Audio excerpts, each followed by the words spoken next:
Por eso quiero introducir el mensaje del día de hoy. Como sabemos, en este mes que ya está por terminar, en la recta final sabemos que lo que más celebra el mundo es la celebración de Halloween. Pero esos son los que están en oscuridad. Los que estamos en luz, lo que más celebramos es a Cristo, porque Cristo es la luz.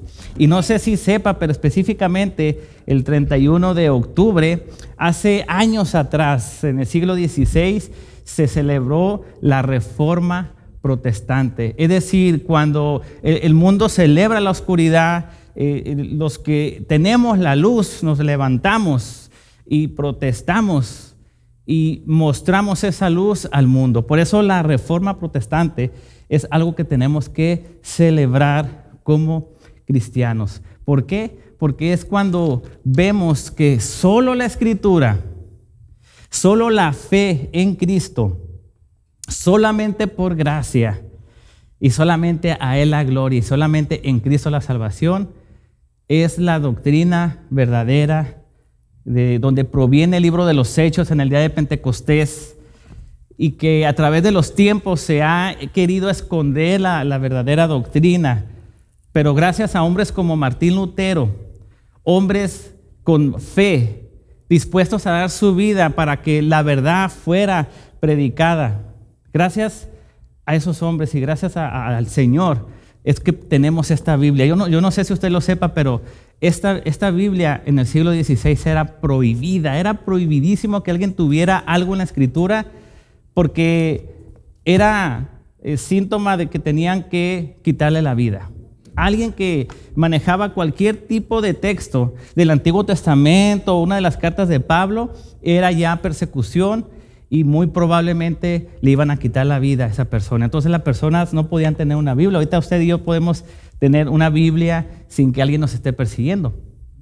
Y lo interesante es que todavía hay más lugares en este mundo en donde se tienen que esconder, se tienen que reunir debajo de las cuevas para poder abrir su Biblia y poder ver un texto. O sea, todavía hay persecución. Gracias a Dios, este país todavía es libre de expresar su fe. Pero lo que más nos interesa en cuanto a este mensaje es cuál es la verdadera doctrina por la cual en el siglo XVI alguien tuvo que protestar, alguien tuvo que tomar valentía y pararse frente a un movimiento tan grande y protestar. Y creo que nosotros, si realmente seguimos las Escrituras, creo que nosotros también deberíamos de seguir ese ejemplo.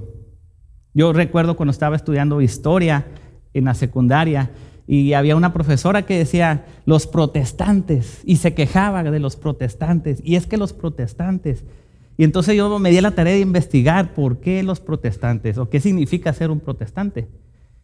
Un protestante es aquel que defiende la verdad, solamente la autoridad de la Biblia, solamente la fe en Cristo, solamente por gracia y solamente a Dios la gloria y no al hombre. Esa es una doctrina, la cual es la doctrina que mostró nuestro Señor Jesucristo y que se la pasó a los apóstoles, y los apóstoles a través de los discípulos y las iglesias que plantaba Pablo.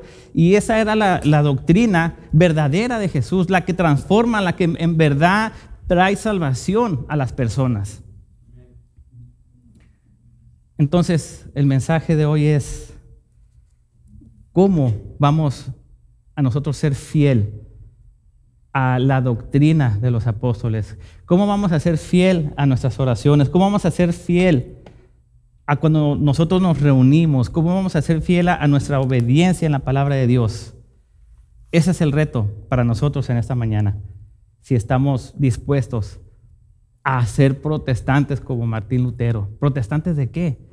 De darle la contraria a las cosas del mundo, de darle la espalda a la modalidad del mundo. ¿Protestar de qué? Protestar de la educación de las escuelas que están adoctrinando a los niños bajo ideologías que van en contra de la palabra de Dios. ¿Protestar en qué? En nuestros trabajos, en hablar la verdad y ser éticos y dar el buen ejemplo. Protestar ¿de qué? De dejar la ideología de cómo nos educaron en el pasado, dejar las tradiciones de cómo nosotros tenemos que educar a nuestros hijos y mejor ir a la palabra de Dios y educarlos conforme a la Escritura, porque es la doctrina que seguimos, solamente la Escritura, para educar a nuestros hijos, para educarnos como esposos, para educar a las mujeres, para que podamos tener esa vida que realmente refleje a Cristo. Es solamente a través de la Escritura y no de la filosofía humana.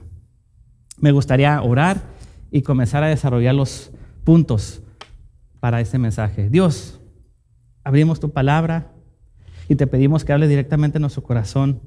Señor, gracias porque a pesar de tantos obstáculos y de tanta oposición, tu palabra sigue disponible para nosotros. Pero sabemos que hay todavía hermanos en Cristo, la iglesia universal, hermanos que se siguen salvando a través de tu palabra, pero que se tienen que esconder debajo de las cuevas porque aún sufren persecución. Y no sabemos si el día de mañana, aunque estemos en este país libre, también vayamos a sufrir persecución. Así que prepara nuestra vida, Señor, prepara nuestro corazón y recuérdanos, Señor, con esta palabra, nuestra doctrina sana, nuestros principios. Y sobre todo, Señor, danos la valentía para realmente reflejar la luz en medio de la oscuridad. En el nombre de Cristo Jesús, amén. Quiero pedirle que vaya al Nuevo Testamento y que por favor me acompañe a Efesios capítulo 2. Ese va a ser nuestro texto base. Efesios capítulo 2. Sabemos que es una carta que escribió Pablo a la iglesia de Éfeso. Entonces, si Pablo escribió la carta de Éfeso, el destinatario le está escribiendo a los creyentes, le está escribiendo a la iglesia universal, no les está escribiendo a las personas que aún no han sido redimidas, lo está escribiendo a personas como nosotros, precisamente a la iglesia de Éfeso. Pero también sabemos que las cartas de Pablo circulaban en las iglesias alrededor de Asia Menor y de todos las salidas evangelísticas que hizo Pablo, su primera salida evangelística, su segunda salida misionera, el tercer viaje misionero, a donde Pablo iba y recorría ciudades, iba plantando iglesias.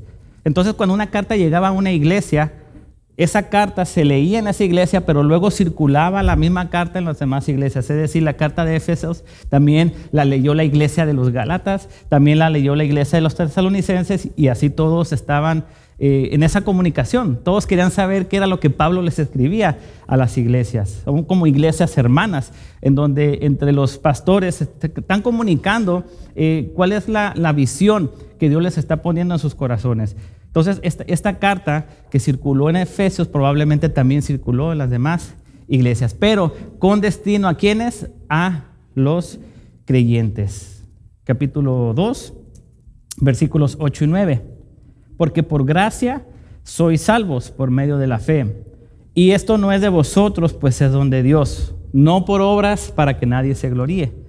Porque somos hechura suya, creados en Cristo Jesús, para buenas obras, las cuales Dios preparó de antemano para que anduviésemos en ellas. En los versículos 8 y 9 vamos a encontrar las 5 solas del Evangelio. Las 5 solas del Evangelio. Sola Escritura, sola gracia, sola fe, solo Cristo y solo a Él la gloria. Lo voy a leer una vez más para que vean cómo estas 5 solas están en este texto. Dice, porque por gracia sois salvos, sola gracia, por medio de la fe, solo fe. Y esto es no de nosotros, pues es un don de Dios, no por obras, para que nadie se gloríe. Solideo gloria, solo a Él la gloria. Ahora, ¿por qué estos términos? Porque en el siglo XVI, cuando Martín Lutero se levantó en contra de la Iglesia Católica y pegó las 95 tesis protestando acerca de la doctrina que no se estaba compartiendo, estaba en esos momentos los escritos en latín. O sea, no estaba escrito en todos los idiomas como ahora nosotros tenemos la Biblia en todos nuestros idiomas. Ahora cualquier país tiene ya la Biblia traducida a su idioma. De hecho, en sus teléfonos también, si ustedes tienen la aplicación de la Biblia, puede ir a muchos idiomas. Eso fue gracias a que Martín Lutero protestó. Ahora, ¿de qué protestó?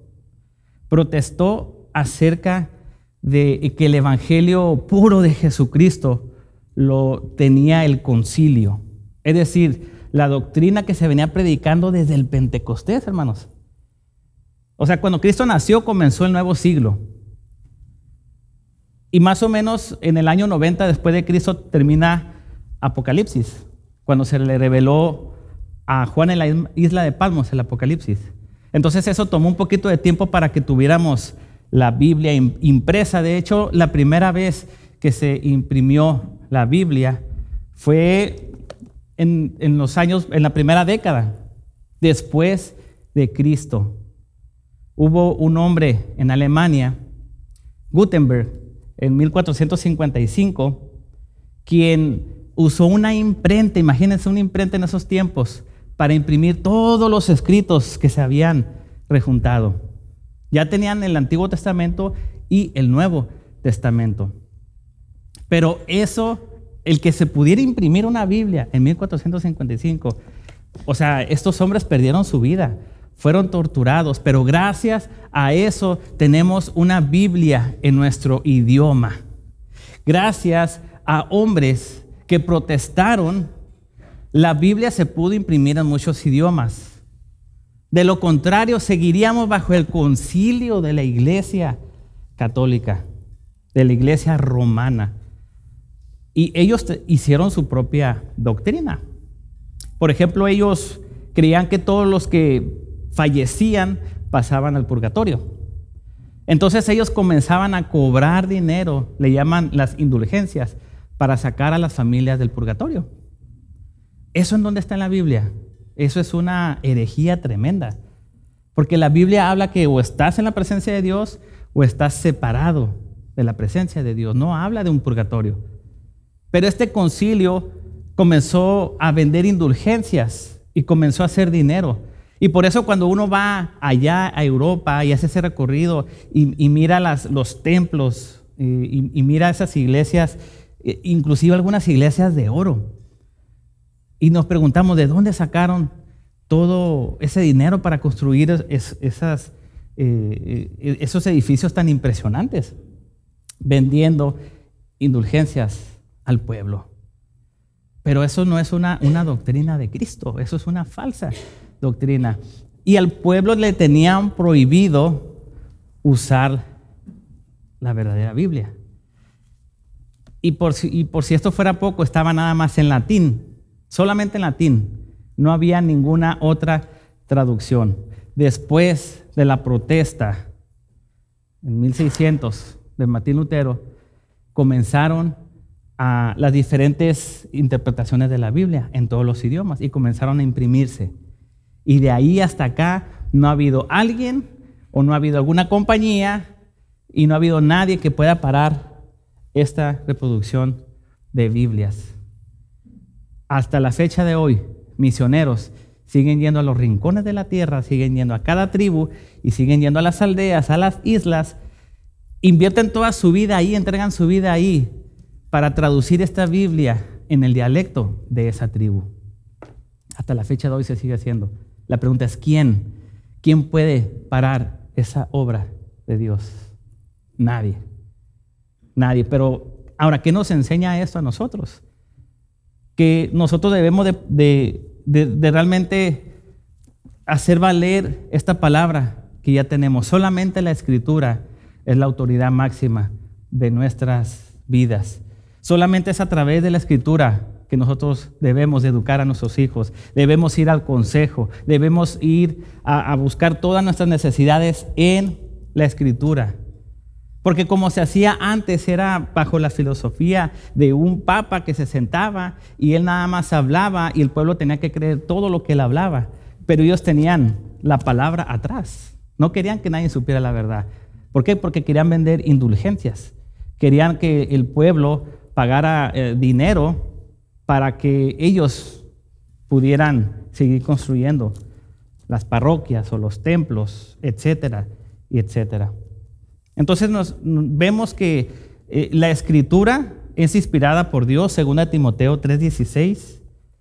Toda Escritura, o sea, desde Génesis 1 hasta el último capítulo de Apocalipsis, toda Escritura, toda es inspirada por Dios, útil para enseñar, redarguir, para corregir, para instruir, a manera que el hombre sea como Cristo. Ahora, de Génesis 1 a Apocalipsis 22, pasaron por lo menos 1500 años para que se pudiera rejuntar todo eso que se escribió. O sea, si usted tiene su Biblia y la abre en Génesis, son escritos de Moisés.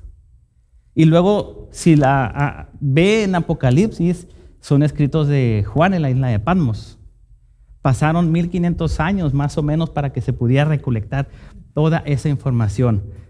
Pero aquí viene lo más interesante de todo, que a pesar de todo ese tiempo que pasó, lo que dice Génesis 1 hace concordancia con lo que dice el último capítulo del Apocalipsis.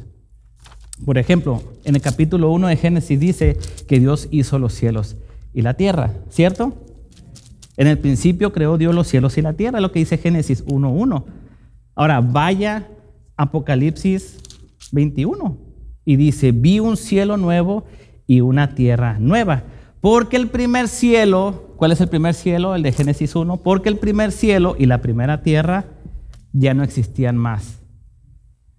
O sea, como alguien como Moisés, que escribió Génesis, y luego pasaron años, y luego alguien en la isla de Patmos puede escribir algo que concuerde. O sea, esto valida que toda escritura ha sido inspirada por Dios. Por eso es que esta es nuestra máxima autoridad en su vida, en mi vida, es lo que tenemos que obedecer. Ustedes no tienen que obedecer lo que el pastor dice, ustedes no tienen que obedecer lo que el hombre dice, tienen que obedecer lo que dice esta palabra de Dios. Pero ahí está el reto. La palabra de Dios habla de los mandamientos, no decir mentiras.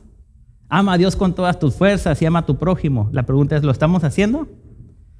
Porque si no lo estamos haciendo, entonces esta no es la máxima autoridad para nosotros. Y lo que Martín Lutero dijo es solo Escritura, solo la Escritura. Eso es lo que tenemos que obedecer. Y solo es por gracia, solamente por gracia. Romanos 11:6 enseña que la gracia es solamente por la salvación. Y lo leímos también en Efesios 2. O sea, no es pagando indulgencias como en el siglo XVI, en donde si quieres llegar al cielo, se vendían boletos como si fueran boletos de avión para ir al cielo. No, es porque Dios nos dio un regalo que se llama gracia, y también viene en Efesios capítulo 2, versículo 8, es un don de Dios. ¿Qué es gracia? Es un don de Dios y es un regalo para nosotros. Por eso esa es parte de nuestra doctrina fundamental. La primera es solamente la Escritura como fuente de autoridad máxima y lo que usted y yo debemos de obedecer. Y yo sé que muchas veces usted y yo podemos decir, yo no voy a dejar que nadie me corrija en la iglesia, que un líder me corrija o que el pastor me corrija. Voy a dejar que la Biblia me corrija, eso es correcto. Pero a veces ni dejas que te corrija el líder, ni tampoco dejas que la Biblia te corrija. Y eso es peligroso porque eso es rebeldía. Entonces seamos sinceros nosotros mismos y tengamos ética en reconocer de que si realmente estamos fallando a Dios, Dios también levanta hombres y mujeres con el don para exhortarte. Dios levanta hombres y mujeres que van a llegar con la Biblia y te van a corregir, porque ese es nuestro trabajo. Pero tenemos que tener la humildad de ser corregidos y a veces no nos gusta que nos corrijan ni el hombre de Dios, pero tampoco la Biblia. Cuidado, porque inicia ahí el espíritu de rebeldía. Eso es lo más peligroso, es estar en ese escenario. No se imagina lo peligroso que es para tu vida y para la vida de tu familia. O sea, dice la Escritura, es mejor no haber conocido de Dios que conocerlo y estar en un espíritu de rebeldía. Pero gracias a Dios por su palabra, amén. Gracias a Dios por los líderes, por los hermanos que aman al Señor y aman su palabra y con amor te abrazan y te dicen cuando estás mal. Yo quiero que también me digan a mí cuando yo estoy mal. Yo quiero que me digan también a mí, porque yo también en la primera línea de batalla recibo los golpes, recibo los ataques espirituales, también me desanimo, me canso. Y yo quiero que usted ore también por mí, así como yo oro por ustedes, pero que también si ven algo más me corrijan. Todos debemos de tener la humildad de escuchar al Espíritu Santo, por eso está su palabra, y con la autoridad nos podamos corregir los unos a los otros. Ahora, recordando nuestra doctrina número 2, que es solo por gracia. O sea, no puede contribuir en nada a su salvación. No hay nada que podamos hacer por nuestra salvación. Por ejemplo, cantábamos acerca de la bondad de Dios. Cantábamos acerca de la bondad de Dios. O sea, realmente, cuando conocemos los atributos de Dios y su palabra, hermanos, en serio, se los digo con mucho amor. Realmente nosotros, si hablamos de justicia y hablamos de la santidad de Dios, nosotros debimos de haber sido exterminados en el día del diluvio. Porque Dios exterminó a la humanidad en el día del diluvio. Eso fue un juicio divino. Y Él tenía dos opciones: deshacerse ya del ser humano o darnos una oportunidad. Y Él optó por darnos una oportunidad, por su bondad. Y usó a Noé y a su familia y volvió otra vez. Y por eso ves que nosotros estamos aquí. O sea, si usted está seguro de su salvación, usted tiene que ser una persona agradecida. Tendría que ser una persona agradecida. Y a veces estamos orando por la salvación de nuestros familiares y nuestros amigos, y es bueno, clame y suplique. Pero a veces la salvación no llega a todos. Y a veces hasta nos quejamos con el Señor. ¿Por qué no salvó a la persona? ¿O por qué permitió que esta persona muriera en pecado sin Jesús? Porque ya sabemos a dónde va. Pero no es porque Dios no sea bueno, no es porque Dios no sea justo. Porque en serio, hermano, nosotros no merecemos la salvación. Si hablamos de la justicia y la santidad de Dios, nadie debería de tener el privilegio de ser salvo. Nadie. ¿Y sabe por qué? Porque a pesar de que estamos seguros de nuestra salvación, al ratito vamos a fallar.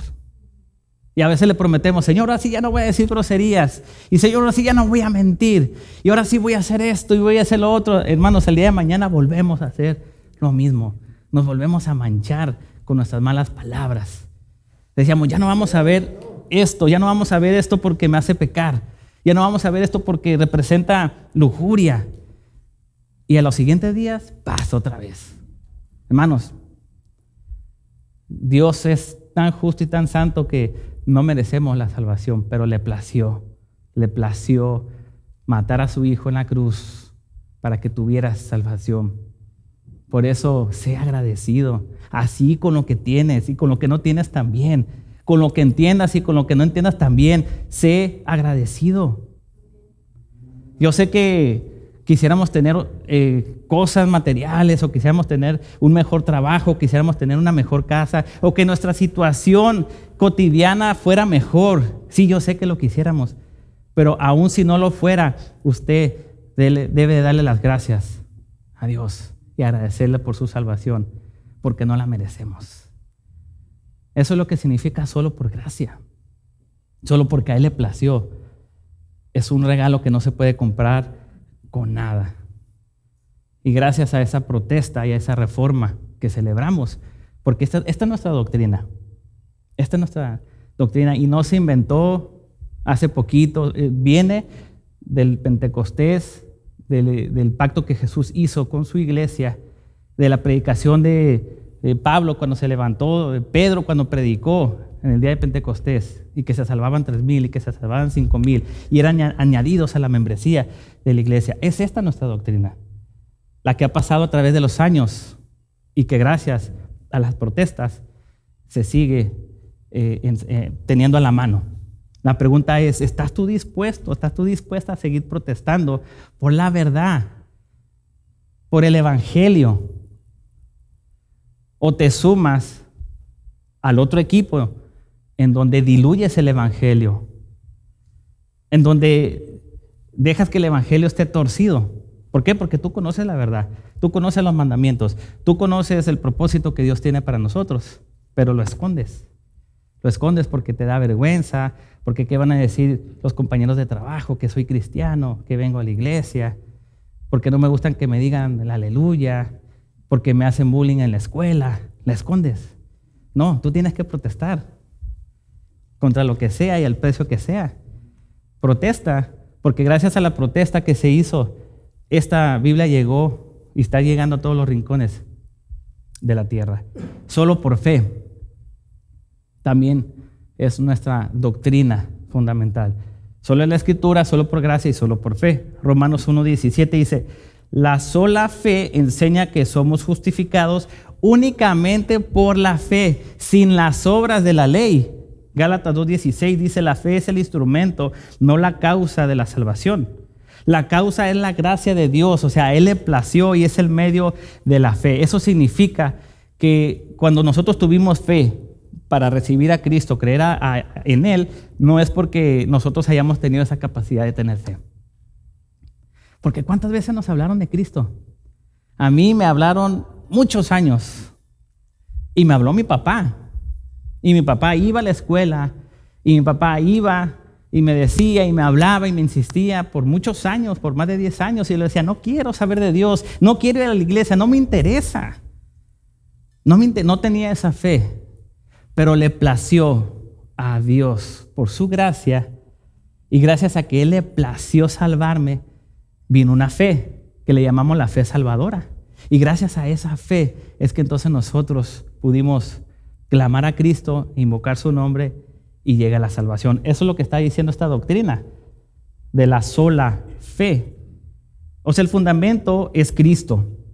Martín Lutero llamó a esta doctrina el artículo por el cual la iglesia permanece o cae, porque sin la justificación por la fe no hay evangelio. Eso es importante entenderlo. ¿Usted recuerda el día que ese momento y ese día que usted clamó a Cristo y Él vino a su vida? ¿Usted lo recuerda? ¿Recuerda qué lugar fue? ¿Fue en una casa? ¿Fue en una iglesia? ¿Fue en la prisión? ¿Fue en la calle? ¿Debajo de un puente? O a lo mejor creciste en la iglesia, pero aún creciendo en la iglesia tuvo que haber un momento y un escenario en donde tú estás seguro que algo pasó y a partir de ese momento tú empezaste a sentir algo diferente. Y no me refiero a una emoción, sino a una convicción. Ya te empezaba a dar vergüenza tus palabras. Ya decías, oye, cuando tú hacías lo malo, hacías algo mal, ya decías como que, ay, siento que eso que estoy haciendo no está bien. Siento que esa tracalita que estoy haciendo en el trabajo ya no está bien, ya no me siento a gusto. Antes se me hacía fácil mentir en el trabajo, hacer una tracalita y no sentía nada. Ahora sí siento que algo no está bien y ya no lo debo de hacer. Ahí es cuando entra la convicción de que realmente has agarrado la salvación. Pero recuerdas ese momento, ese día, recuerdas ese escenario. ¿Sí lo recuerdan? Tal vez alguien te habló, te predicó y tú viniste a los pies de Cristo. Es un momento tan increíble, tan extraordinario que uno nunca lo olvida. Pero no es porque hayas tenido fe, es porque por gracia a Dios le plació en ese momento proveerte una fe salvadora y gracias a esa fe llegaste a la salvación, porque no es por obras, es por gracia. Y eso nos lleva a nuestra siguiente doctrina, solo Cristo. Ya llevamos 4, ya estamos terminando. Solo Escritura, solo por gracia, solo por fe, solo por Cristo. Son 5 solas de la protesta que hizo Martín Lutero, pero que también son nuestra doctrina. Es el corazón del Evangelio. Este es el corazón del Evangelio. Solo Cristo. 1 Timoteo 2:5 dice, porque hay un solo Dios, hay un solo mediador entre los hombres y Dios, que es Jesucristo, hombre.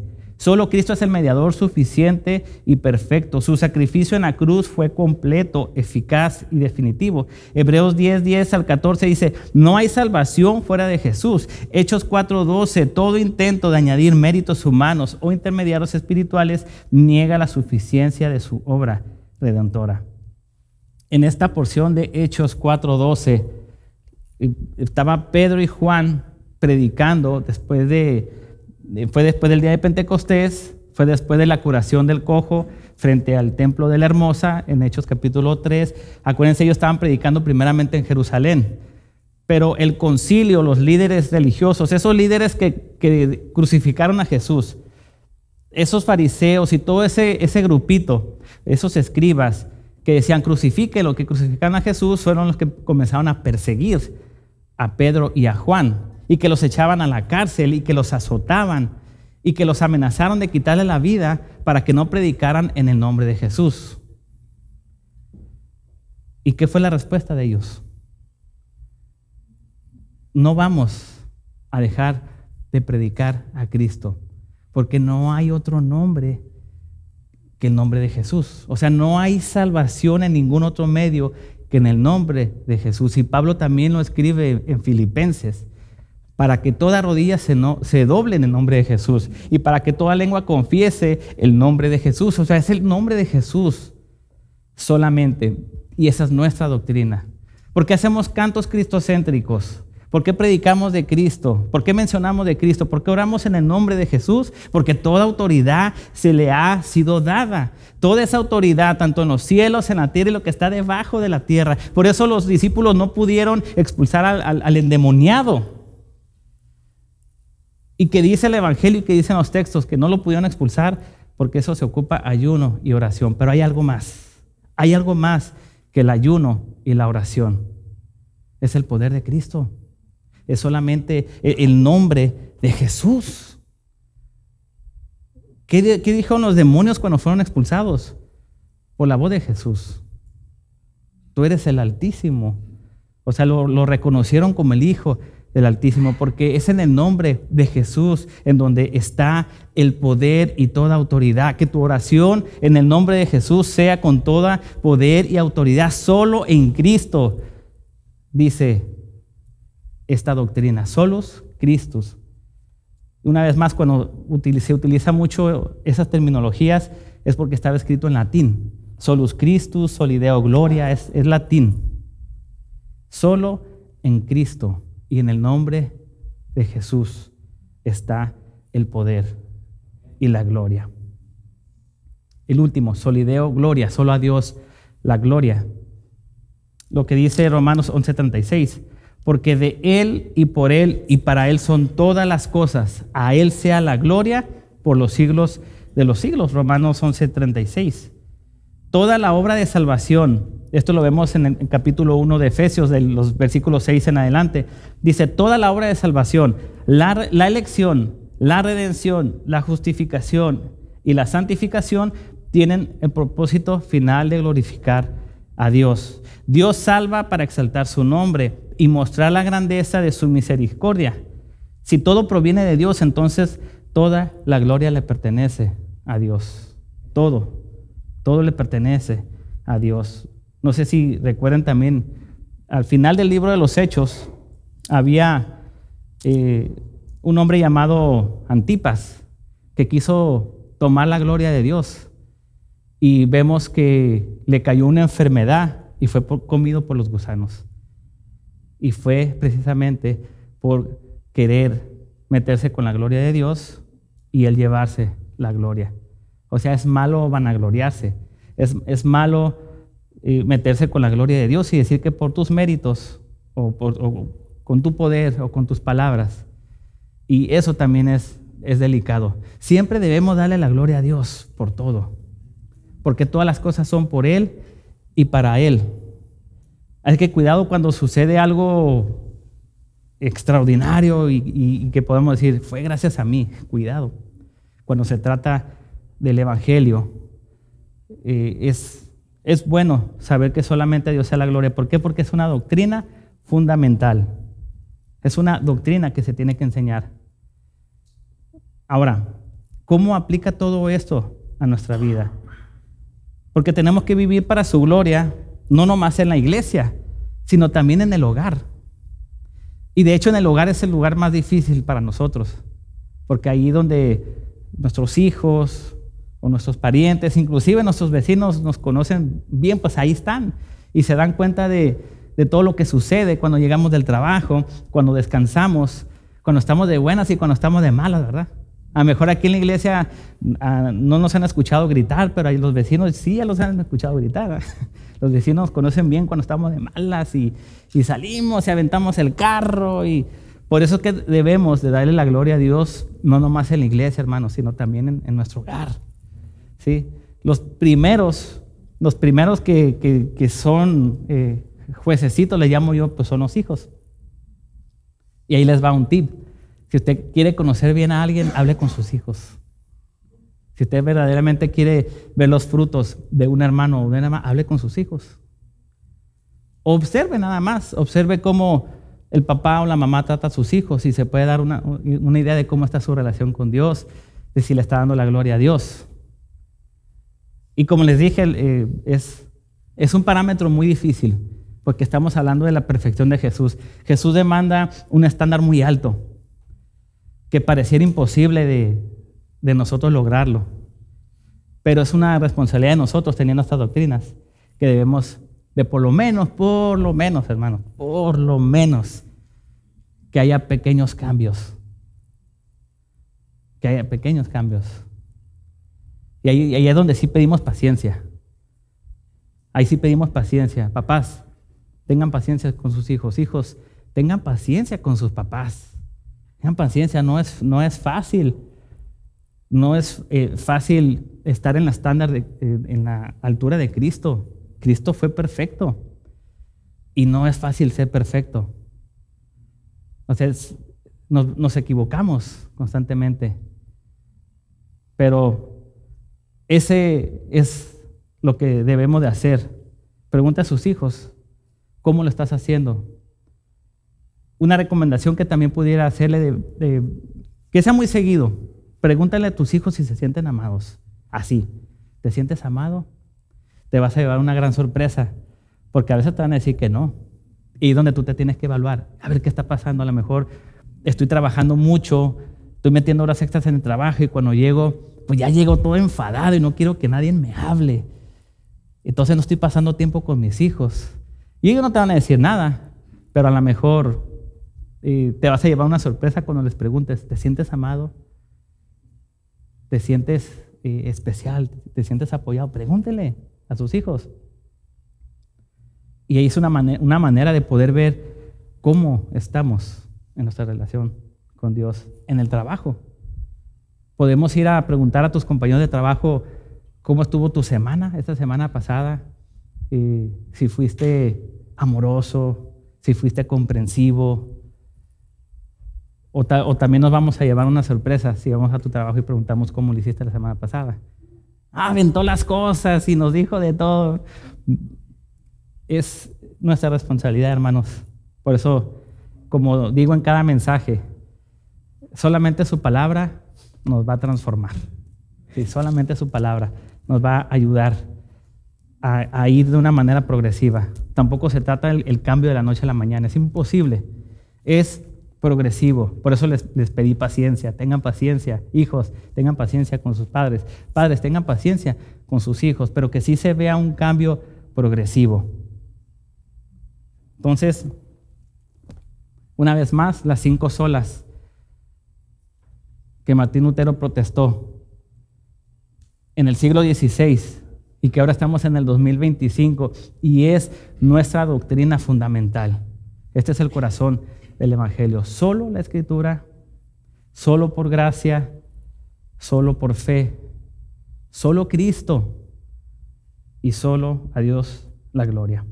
Estas 5 solas son 5 columnas que sostienen el Evangelio y que es eterno. Esto no se va a acabar con el futuro, con la escatología o cuando estemos en la presencia del Señor, ni mucho menos en el reinado milenial, cuando Cristo establezca su reino. Aquí esta va a ser la doctrina, es la doctrina fundamental y eterna porque es el corazón del Evangelio. La Biblia es la voz de Dios, la gracia es la fuente de nuestra salvación. La fe es el medio por el cual la recibimos. Cristo es el centro de todo. Cristo es el centro de todo, de nuestros cantos, de nuestra predicación, de nuestra oración. Cristo es el centro de todo y Dios recibe toda la gloria. Que el Espíritu Santo renueve nuestro fuego interior, el fuego de la reforma. Que el Espíritu Santo renueve nuestra oración. Que el Espíritu Santo ahora renueve nuestra manera de ver, nuestra manera de palpar. Que renueve mis palabras, que renueve mis oídos. Que el Espíritu Santo nos predique el Evangelio que es puro solamente, bíblico y centrado en Cristo. Dice Romanos 11:36, a Él sea la gloria por los siglos de los siglos. A Él sea la gloria por los siglos de los siglos. ¿Qué podemos aprender de este mensaje? Deja que el Espíritu Santo renueve. La renovación no ha terminado, hermanos. Sí experimentamos el milagro más extraordinario del ser humano, que es la salvación. ¿Cuántos están seguros de su salvación? ¿Cuántos están seguros de su salvación? La renovación no ha parado. La renovación es todos los días. Deja que el Espíritu Santo te renueve. Te renueve. ¿Qué es renovar? Que déjate cambiar, déjate transformar. Tienes que ser mejor cada día. Para la gloria de Dios, por favor, para la gloria de Dios. Dejé de tomar, dejé de usar drogas, dejé esto, dejé lo otro. Le soy fiel a mi matrimonio. Pero dale la gloria a Dios, no son por tus méritos. Deja que el Espíritu Santo te renueve en esta mañana. Y para dejar que el Espíritu Santo te renueve en esta mañana, suelta el orgullo, por favor. Suelta la vanagloria. Suelta tus capacidades. Suelta tus talentos. Deja que el perfecto y el poderoso de Israel te renueve. Yo sé que te ha dado dones, te ha dado talentos. Pero esos talentos, comparados con los de Dios, no van a renovar tu vida. Lo único que puede renovar tu vida es dejarte que el Espíritu Santo vaya cambiando tu manera de ver, tu manera de escuchar, tu manera de hablar.